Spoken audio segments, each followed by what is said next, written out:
Also, it's like the speakers, if we could also always stand a little bit here, then it's good for the cameras to see you good. Perfect. Thank you. All right, thanks Christoph for the lovely introduction and a warm welcome from both of us. So my name is Mirko, and together with my colleague and friend Bernhard, we have launched the Magenta voice program at Deutsche Telekom roughly 5 years ago. So in my early business days, I immediately recognized that I'm pretty much drawn to consumer products. And that's why I started and co-founded a few startups in the sector of really mobile messaging, mobile ticketing, to learn about customer feedback, direct customer feedback. And then I moved over to to working with some international telcos and trying to really bring the customer experience much more into the product development. And now today in this program, in the Magenta program, I'm responsible for making the same with voice, to really make sure our customers can use our services faster, easier, and more convenient than ever before. Bernhard, what's your part? Thanks, Mirko. I think we had a hell of a ride in the last 6 years. It was not always easy.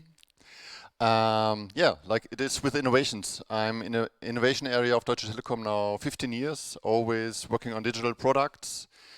Used to run a prototyping team where several of these products started, let's say. Before voice, for instance, we developed an e-publishing ecosystem and e-readers, which some of you might know. It's Tolino. And there we already, let's say, have proven that we can compete with the big techs inside of Europe, which some people don't believe. And I think this example with Hello Magenta, with our own voicification platform, is another example which we really need to try. And why we need to try and why it's important to keep this business with you, we will tell you in a minute. Exactly. So let us show you, and I'm happy to discuss with you together, all the advantages and potential dangers of using voice and how much voice tech can really undress you for the good, the bad, and the ugly.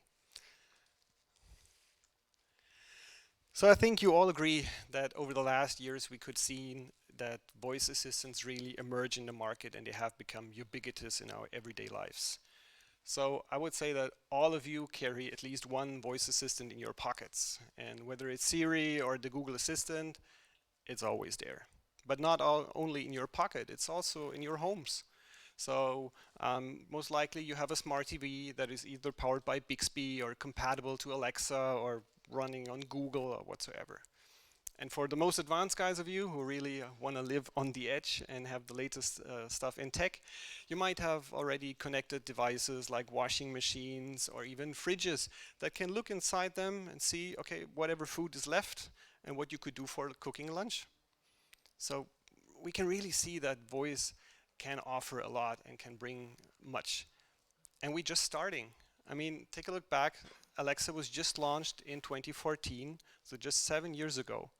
And the industry is constantly looking into new use cases where they can bring more benefit to the customer, what other processes can be simplified and made a little bit more convenient for the customer. So let's be curious what else will be there in the near future and how our kids will interact with voice. So to give you a few examples and make it more, let's say, understandable, by using voice and voice AI, you can really learn a lot from your customers. So imagine you are running a company and you're offering a few features to your customer. Let's say you put them into a mobile app. Classic approach, 3 features, you name it A, B, C for now, and you put 3 buttons on your app. And you send the app out to your customers. What will you learn? You will see one customer's pressing button A, most of the people are using feature B, maybe some are using feature C. And there might be even some people that don't really like your app and they delete it. And they're gone, never seen again. And you learn nothing from them. So what about new approach? If you use voice AI in your mobile app and you replace those 3 buttons with the voice user interface, and given you did some proper marketing to teach your customer at least a little bit what they can expect from the app, you now get much more feedback. It's not just what feature is being used and what they like or not like, but you get a direct insight into your customer's brain. You will learn what they expect from your app, what they expect from your company, what they expect in the product. So you will see in the transcripts how the customer is interacting. So you might learn that the customer is actually looking for feature X, Y, Z, which you might have never learned by using the traditional ABC button approach. But now if you hear the customer is talking to you and he's demanding this X, Y, Z, you better work on implementing those features for your next release. And that can help you to really drive customer experience, to bring yourself forward and to please your customers, to make them loyal customers to your enterprise. So that's a very important point. And I think here we really need to look towards our customers and please them and make the best service for them possible. But there's also another side to voice, because voice enables you to really look into the purest desire of your customers. So it's very sensitive data. So you really need to be cautious of how you work on this data. Because let's face it, voice is a biomarker. And there are algorithms that identify a single customer with at least 98% accuracy. So whatever you do it properly. And if you take a look at the domains that we see here, there are some actions that really are hurting if you put that data out in the internet. So if I know that you belong to a lower social class, you might be pregnant, you suffer from Alzheimer, you don't want to read that data on the internet, do you? And you wouldn't never post such kind of data on the internet. So really, we need to be very, very cautious of what we do here. So whereas there's the bad, there's also the good. I mean, if we see that the identity use case can also be used for good cases, like who of you is able to remember all of your passwords? At least you do. Well, awesome, congrats.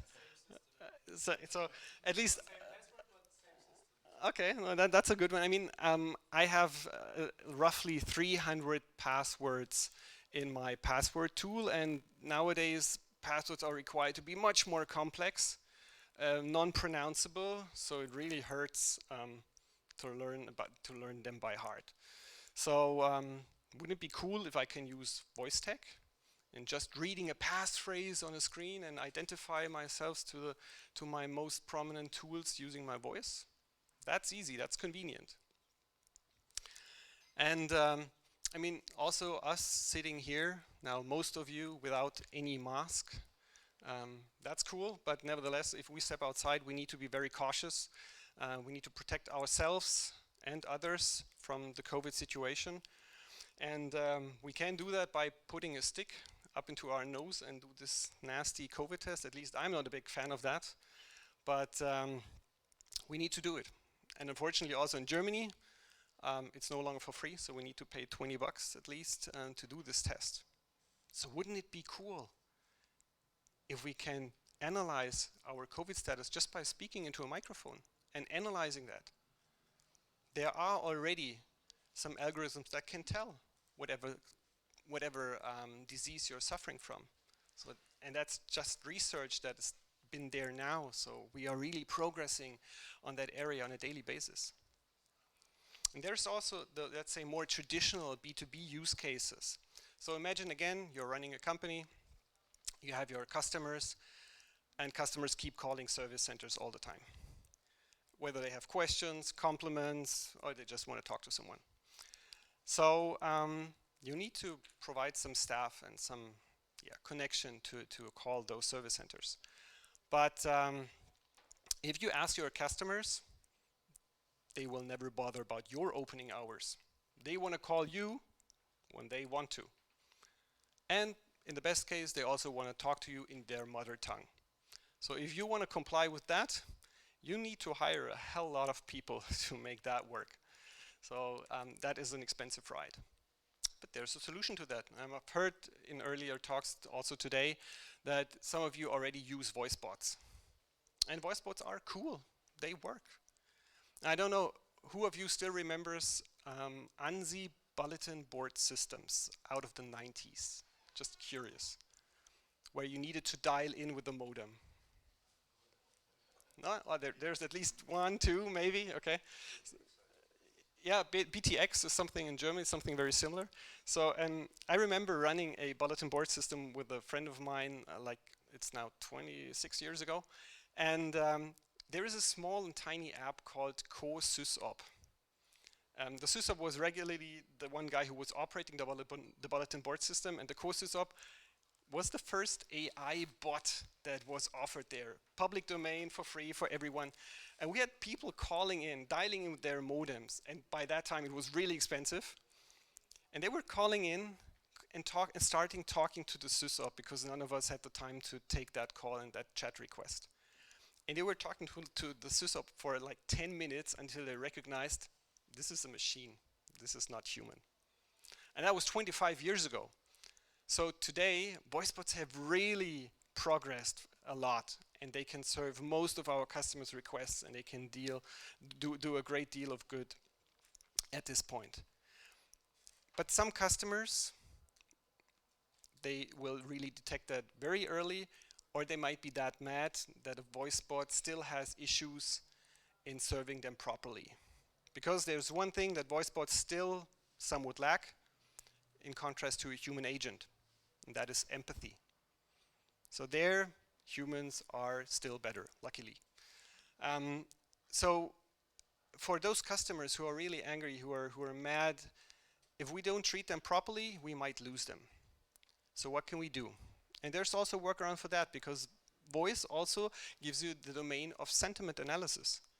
So while a person is talking to your voice bot, we can read his feelings, his emotions, and if we see that person is getting angry or mad, then we seamlessly hand over this person to a human agent. And as we have all the transcripts from the conversation before with the voice bot, the human agent can fly over it, can read it, and can directly pick up upon where the voice bot left and continue the conversation here, and turn a mad and angry customer into a happy customer again. I think that is of really a lot of value. But, as said, it's also the dangers here, so it's really important that we take proper care of handling our data.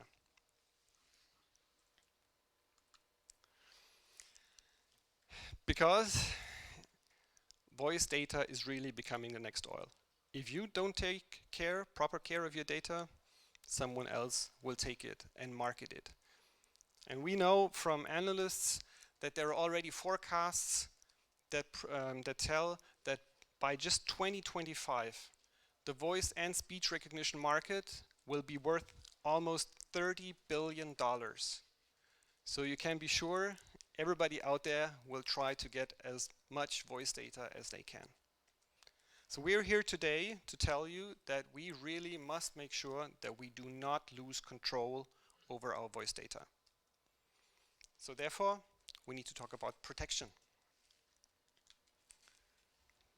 But how to do it? Because out there in the internet, it's more like the wild, wild west. We have tons of trackers, cookies, and all this stuff floating around. And it's hard to find all of them, to delete them, and they're monitoring us on a daily basis. And who of you has ever used a smart speaker or an app with a voice interface? Let's be honest, I would guess, yeah, most of you. So your voice data is out there in the internet. And do you know where to look to delete it? Maybe you know you've spoken into Alexa or Google, and then you type the website and you crawl to find the customer login where you can find your conversation history, and eventually you can also delete it. But do you know whether you have used a skill that is maybe handing over your voice data to other parties? Then your voice data has gone from here to there, to there, to there. And you will have a super hard time in trying to delete all of your data. So we really need to make take proper care here, to take proper protection for our voice data and how we handle it, such that it does not get correlated unwillingly at corners that we don't want to. Because let's face it, deleting a few cookies on your browser, that's pretty easy. Changing your voice, that's somewhat tricky.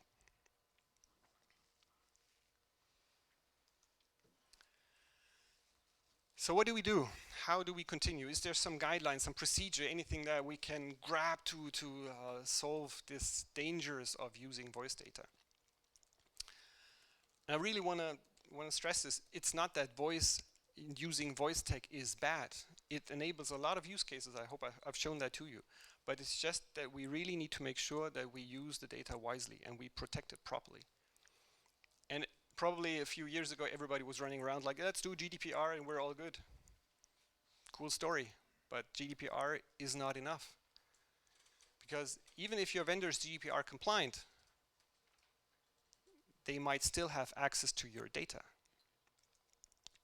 And that, for audio data, this is extremely, let's say,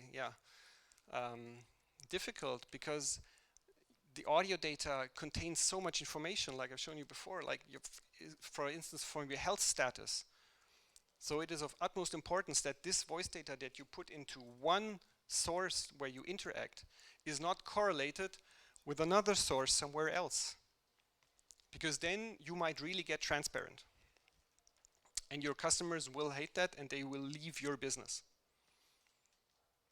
And secondly, also, if a platform, if a vendor, if a supplier that offers you voice tech or voice platform, if they have access to your data, they can see how your customers interact with your product.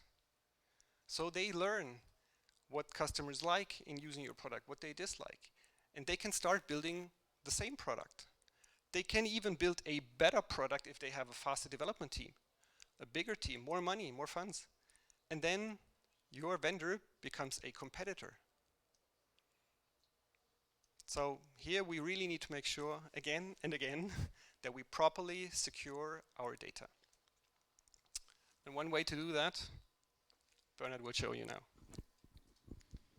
Thanks, Mirko. And by the way, I think we are halfway done, and we could even stop the presentation here. Because the main aim was to really get your awareness that audio data is very different of text data. Even if you look on the same audio file in the transcript can contain some personal data like your address or whatever. And you know how much buzz there was about protecting text data on Facebook, on WhatsApp, for instance. Huh? But this is nothing in comparison to audio data, even on the same utterance.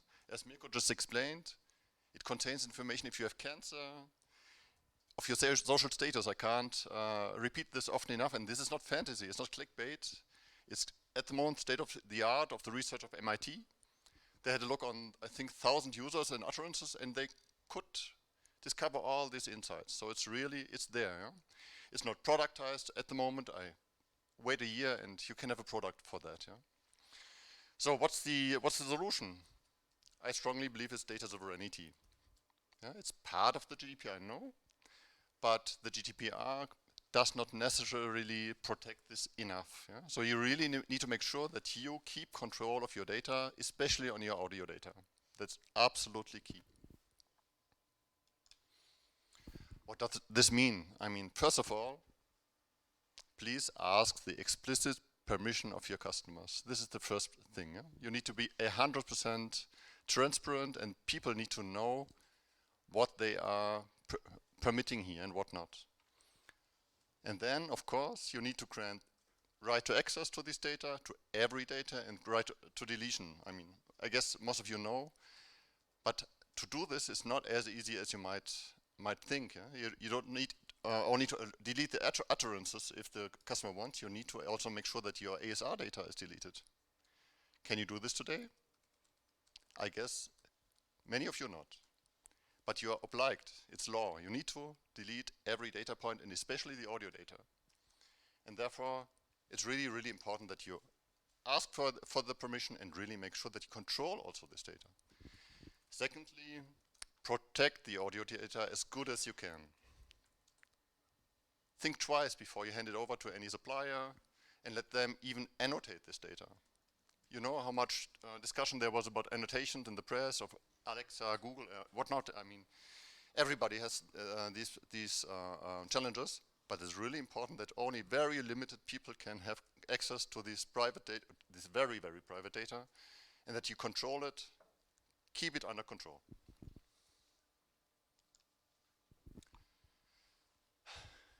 As said, we started 6 years ago. Why the heck did Telekom build an own Telekom Voice Applications in an own platform? It's easy. Magenta Telekom is a very, very valuable brand, at least in Germany. It's one of the highest valuable brands we have in Germany. And why is that? It's because people trust this brand and they believe that they can trust in this brand.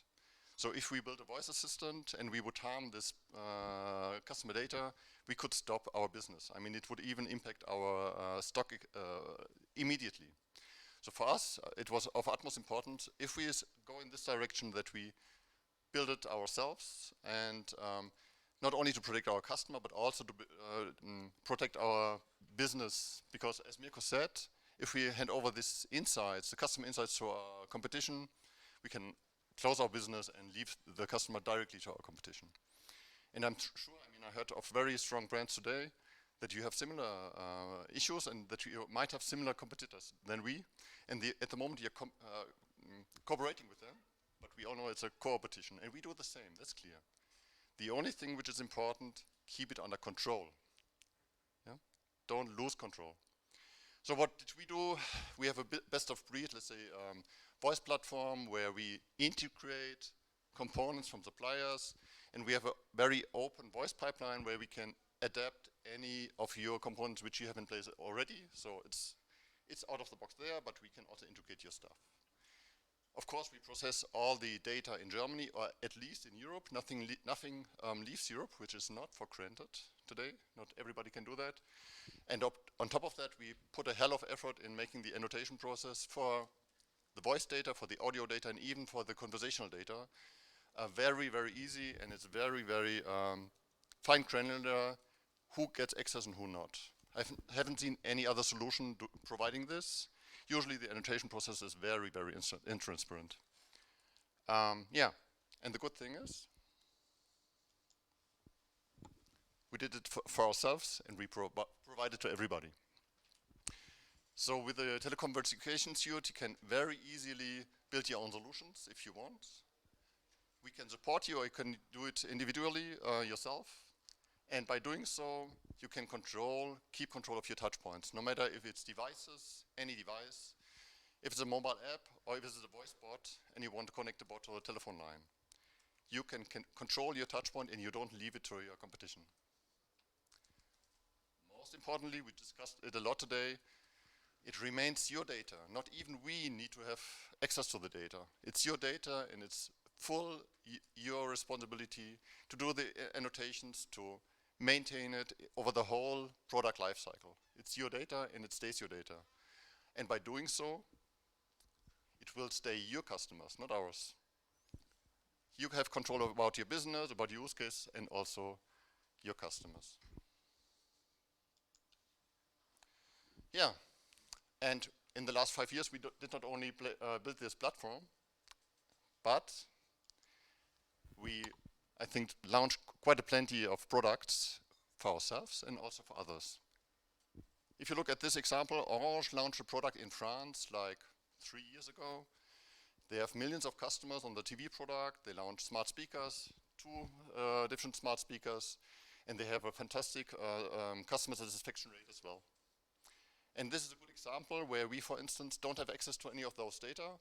They even integrated their own voice chain. They have other ASR components than we do. Completely possible. We just provide the orchestration layer and some technical components, some tools. The rest they did. They did the training and only they have access. I think it's a very good example if you want to keep control and customize more yourself. Second one, it's an example, a very early example. At the moment, we are cooperating with Cituro. Who's Cituro? They're in Germany, a leading company for scheduling bots. You might know Doctolib, it's another example. With Cituro at the moment, you can, via web, very easily get a new appointment with your doctor. But how great would it be if you just call your doctor and a bot picks it up 24/7, not only when he's available.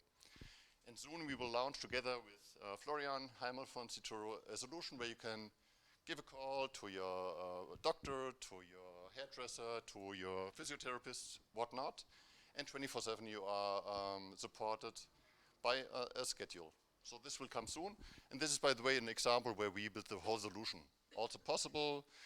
Here, Florian wants to take care about the business itself, and we should bring the voice UI, no problem. And by the way, the WUI agency is helping for many of these solutions, thankfully. Last but not least, Mirko is in charge for the Hello Magenta product at DT, and also for ourselves. Of course, we built a lot of products and launched successfully, again, a product on the TV, which has a customer satisfaction rate of, I don't know, 30, so it's really awesome. It's really working well. We have a lot of active users on the TV. We launched 2 different speakers in the last years. We launched several apps at DT. Did I forget anything, Mirko? Voice remotes, also services on web pages. So, I mean, the platform itself is very flexible, and I think we can really bring conversational AI to all of you, to all of your businesses. And this is what I would say one of our closing words. It's not about whether or not you will do conversational AI. I hope we've shown you all the benefits of that, what you can achieve with voice, and if you do it properly. So it's rather a question of when.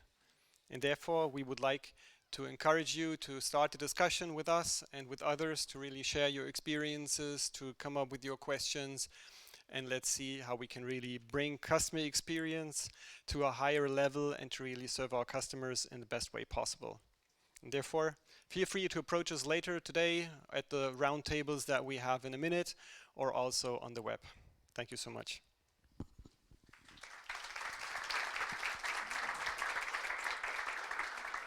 Thank you very much.